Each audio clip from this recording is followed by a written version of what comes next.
Bonjour à tous et à toutes. C'est un grand honneur pour moi d'être là. Je vais commencer tout de suite avec un petit pitch en plus de tout ce qui a été présenté. Je viens de cofonder le laboratoire interdisciplinaire de recherche sur l'enseignement supérieur. Alors, j'étais très fier. Je vais rajouter ça maintenant à ma bio. Pour alimenter les réflexions aujourd'hui, je vous propose de vous présenter des résultats très sommaires de 3 études et je n'ai pas de PowerPoint. 3 études, une que je dirige, une que je co-dirige et une à laquelle j'ai contribué. La première, en fait, s'appelle « La production de recherche universitaire au Canada ». C'est mon dada.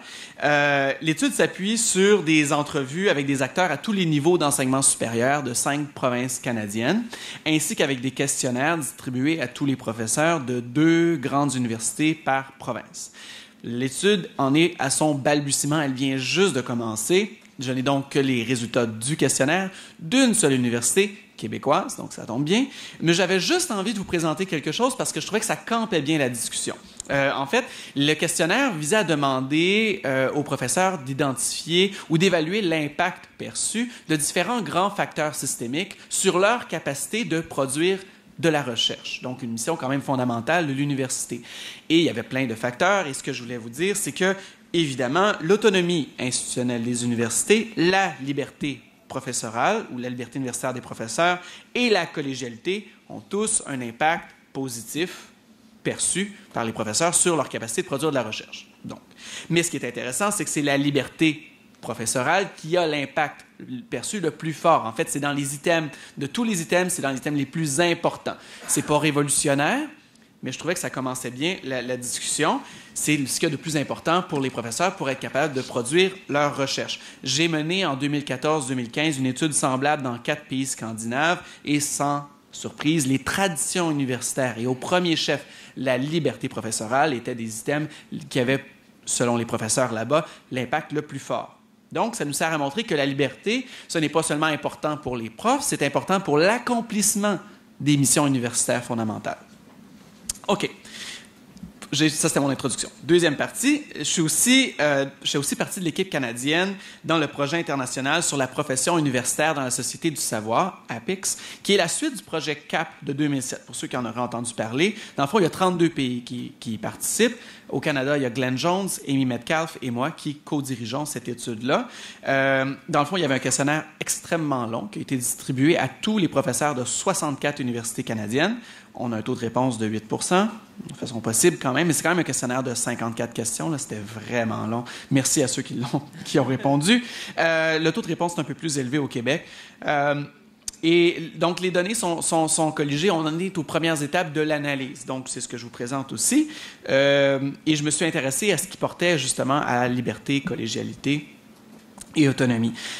Plus de la moitié des professeurs québécois indiquent que leur établissement régule le nombre d'heures qu'ils doivent passer dans leur classe. C'est à peu près la même chose au Canada.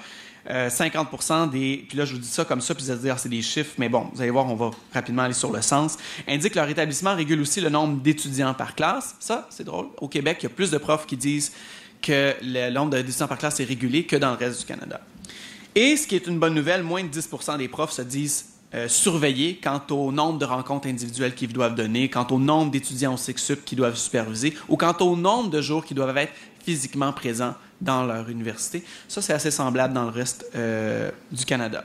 Ce qui est intéressant, c'est que les profs se disent quand même relativement contraints d'aller chercher du financement externe. Ça fait du sens. C'était à peu près les mêmes résultats depuis 2007. On ne remarque pas une augmentation. Ce qui est plus important, c'est de dire que les professeurs se sentent vraiment contraints de devoir suivre les règles édictées par les conseils subventionnaires et autres bailleurs de fonds. Ce qui veut dire que les menaces à la liberté ne sont pas que des hautes administrations, elles viennent aussi des bailleurs de fonds, qu'ils soient publics, nos conseils subventionnaires qui ont mis de plus en plus de règles, et on pense aux règles éthiques, et on pense à la croissance des comités d'éthique et des formulaires, et de tout ce qui s'ensuit, mais aussi de toutes les règles de représentativité dans les différentes subventions, etc. Et ça commence à devenir lourd. Mais aussi dans le privé. On a vu le cas avec la professeure qui est allée en cours pour ne pas divulguer ses sources, etc. Donc, quand on veut défendre la liberté professorale, ce n'est pas qu'aux administrations universitaires auxquelles il faut penser. Et ça, c'est assez semblable au Québec et dans le reste du Canada. Là où il y a une différence entre le Québec et les autres provinces, c'est lorsqu'on parle de collégialité. Donc, les professeurs, on leur demandait à quel niveau vous pensez que vous avez une influence. Bon, c'était comme 4, c'était une forte influence, puis 0, pas d'influence, puis 1, une faible. Bon, au Québec, le score est de 3 pour une influence au niveau du département, 2,56 au niveau facultaire, puis 2 au niveau institutionnel. Ce qui est intéressant, c'est que la moyenne canadienne, elle est significativement inférieure à tous les niveaux. On est à 2 au niveau départemental, puis on est à moins de 2 au facultaire, puis à presque 1 au niveau institutionnel. Donc, les professeurs québécois se sentent, parce qu'on est dans la perception, se sentent moins dépossédés de leur pouvoir que leurs collègues de d'autres provinces. De la même manière, il y a à peu près autant de professeurs au Québec qui disent que les processus décisionnels sont collégiaux, qu'il y en a, donc c'est moitié-moitié. La moitié disent que les processus décisionnels sont collégiaux, puis la moitié disent que c'est top-down, managérial, descendant. Au Canada, c'est plus du 2 tiers qui considèrent que c'est top-down, puis 1 tiers qui reste dans la moyenne canadienne, incluant le Québec, qui dit que c'est collégial. Finalement, autre différence, les professeurs québécois interrogés sont plus nombreux à avoir agi à titre d'élu dans une instance syndicale. On est à 15,4 % des professeurs interrogés, alors que c'est 6,4 % dans le reste du Canada. Alors peut-être que ceci explique cela. On ne sait pas, c'est juste une hypothèse que je soumets. Et je termine ma présentation, même s'il reste du temps, parce que c'est le plus long, sur l'étude. En 2013 et 2018, j'ai travaillé avec Julia Eastman de l'Université Victoria et Glenn Jones de l'Université de Toronto et Claude Trottier de l'Université Laval sur un projet pan-canadien sur la gouvernance universitaire dans 5 provinces. Le projet se basait sur une analyse thématique de 77 documents officiels, dont 29 au Québec, et 93 entrevues, dont 30 au Québec, menées avec des acteurs donc provinciaux, institutionnels, puis fédéral aussi. On cherchait à comprendre la gouvernance systémique, soit l'aménagement des relations entre les universités et les acteurs externes, et au premier chef, l'État. On a publié 2 articles dans la Revue canadienne sur l'enseignement supérieur à l'automne 2018. Julia a aussi écrit un article dans Affaires universitaires qui a fait quand même un grand bruit, et c'est un peu à travers cet article-là qu'on m'a contacté. Alors, qu'est-ce qui disait nos résultats? D'abord, on avait identifié 3 grandes dimensions de la gouvernance systémique. Donc, il y avait le cadre législatif et réglementaire, il y avait le statut comptable et les règles budgétaires. Puis, il y avait les interventions du gouvernement dans la gestion interne. N'oubliez pas qu'on ne parlait qu'exclusivement des relations entre l'État et les universités. Je vais passer rapidement là-dessus. On a dégagé 3 constats pour le Canada. Le premier constat, c'est que l'autonomie dont jouissent ces universités varie d'une province à l'autre. Les universités néo-écossaises et ontariennes, en fait, on pourrait dire dans l'est du pays, jouissaient d'une plus grande autonomie formelle. Donc, si on regarde les dimensions qu'on a, sont quand même assez formelles, le statut comptable, puis les règles budgétaires, puis les lois. Donc, une plus grande autonomie formelle que leurs consoeurs de l'Alberta et de la Colombie-Britannique. Le Québec se situait au centre parce qu'il a 2 secteurs. Il a les UQ, et il a les universités à charte, qui ont formellement, si on regarde, est-ce qu'elles font partie du PCG, périmètre comptable du gouvernement, comment le recteur est nommé, la proportion de membres dans les CA qui sont nommés par le gouvernement, tout ça tend à montrer qu'il y a une autonomie formelle qui est distincte entre les 2 secteurs. Mais au Québec, le gouvernement, les différents gouvernements se sont efforcés, peut-être sous la pression, je ne sais pas si c'était de la CRIPUC, du BCI ou de la FQPPU ou peu importe, d'essayer de traiter ces secteurs-là de façon relativement équivalente, ce qui fait que ça place le Québec au centre. Donc ça, c'était un des constats. Le deuxième constat, c'est que dans toutes les provinces, tous les participants à tous les niveaux ont noté que les exigences en matière de reddition de comptes ont augmenté de manière significative depuis 25 ans. Et certains participants à l'intérieur des universités nous disaient que les universités reçoivent relativement peu de rétroaction, ce qui leur laissait penser que le gouvernement demandait plus de chiffres, mais n'avait pas les ressources ni financières, ni humaines, ni organisationnelles pour traiter ces données-là. Mais ce qui est particulièrement intéressant, c'est qu'au Québec, c'est seulement au Québec que les participants ont souligné avec finesse la distinction entre imputabilité et coordination.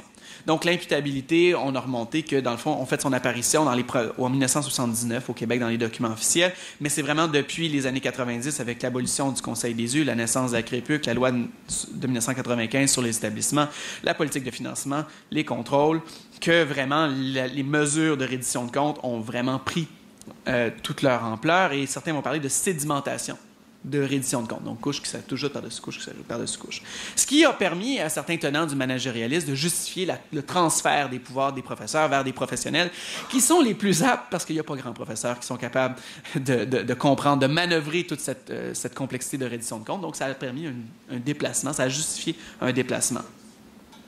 Donc oui, tout le monde s'entend pour dire qu'il y a plus de mesures d'imputabilité, mais ça ne veut pas dire plus de coordination. Et plusieurs nous disaient que, ben voilà, au Québec, il n'y avait pas de direction claire, qu'il n'y avait pas de coopération entre les établissements, qu'il n'y avait pas de répartition des coûts, qu'il n'y avait pas de système unifié, et que cette manque d'unité, c'était aussi visible à l'intérieur des universités, où il y avait encore des conflits importants entre les administrations et les professeurs, faisant dire à certains participants que les universités étaient en guerre contre elles-mêmes.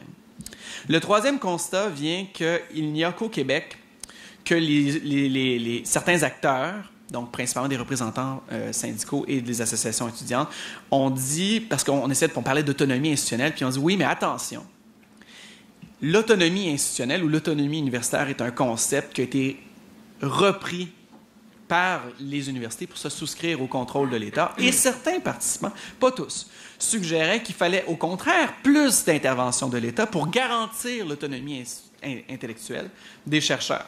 Dans d'autres provinces, on distinguait, oui, l'autonomie et la liberté, c'est pas pareil, mais dans la plupart des provinces, on disait, mais il faut de l'autonomie institutionnelle pour préserver la liberté professorale. Un peu comme si la haute administration devenait le garant de l'étanchéité du pôle autonome, excusez-moi les termes bourdieusiens, le pôle autonome du champ universitaire.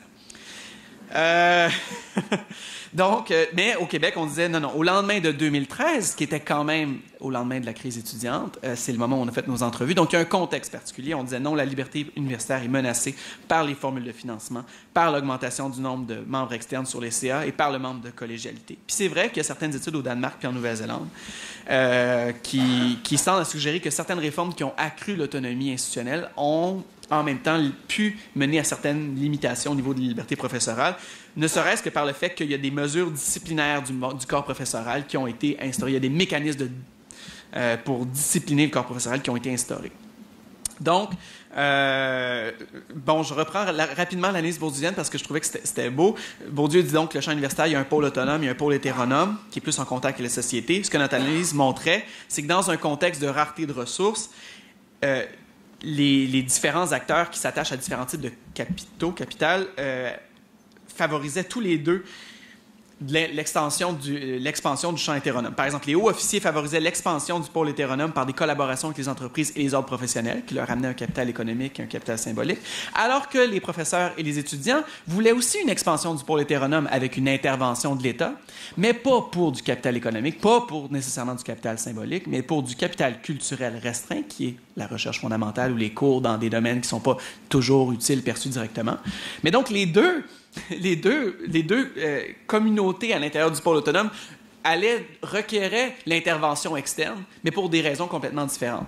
Donc, c'est deux façons aussi de dire, ben là, dans ce cas-là, c'est comme deux appels à moins d'autonomie institutionnelle. Donc, je vous laisse un peu là-dessus. En somme, si on résume, qu'est-ce que les trois études nous disent? Un, que l'autonomie, la collégialité, mais surtout la liberté professorale, ça contribue à l'accomplissement des missions fondamentales.